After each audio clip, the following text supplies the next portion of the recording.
His answer was, "There is music in the air, music all around us. The world is full of it, and you simply take as much as you require." The same thing applies to plants.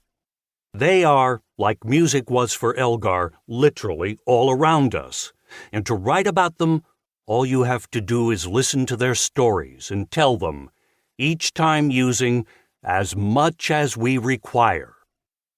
That is how this book came to be, by taking here and there stories of plants that, as they intertwine with human experience, bring both together in the narration of life on Earth. Just like what happens in a forest, where each tree is linked to all the others in an underground network of roots that joins them together to form a superorganism, plants are the nervous system, the map or plan on which the world we live is built.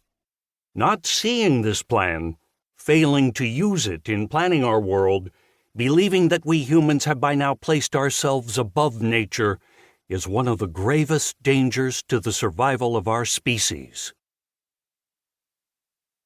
Chapter 1. Planting Liberty. Ever since I can remember, I have had an irresistible attraction to paper. When I was 3, I fell in love with my nursery school teacher, and right after that, with paper.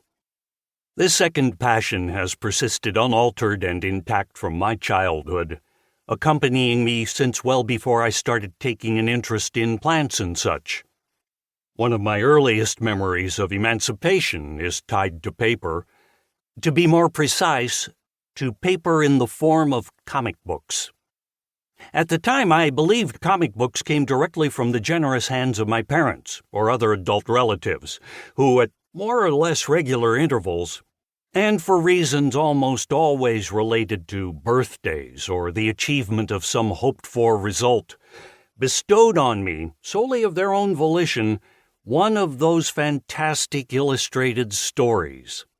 Sure, I was aware of the fact that comic books came from those places of wonder called newsstands, those sacred structures to which only adults were admitted, and so for me were as inaccessible as if they were located on Mount Olympus. Then one day, I must have been 7 during a vacation in Rome, there appeared before me, totally out of the blue, the first second-hand comic book stand of my life. Children the same age as me, with or without their parents, adult men and women, all allowed in to revel in the marvels of print, without discrimination of any kind, not even income. The 100 lira required for the purchase of a comic book, 400 lira for 5, was well within the range of my financial possibilities. In fact, I always carried with me a 1,000 lira bill entrusted to me by my father, for any eventuality. I never had any idea what an eventuality might be before that day. I invested the 1,000 lira in 12 consecutive issues of Comandante Mark. It was a magic moment. Since then, first for comic books and later for books, second-hand markets have been part of my daily life. I have followed some of them in Florence through changes of location and ownership and generations of operators, and although none of them has touched my heart like that first one in Rome, lots of other books discovered in second-hand markets around the world are indelibly impressed on my memory.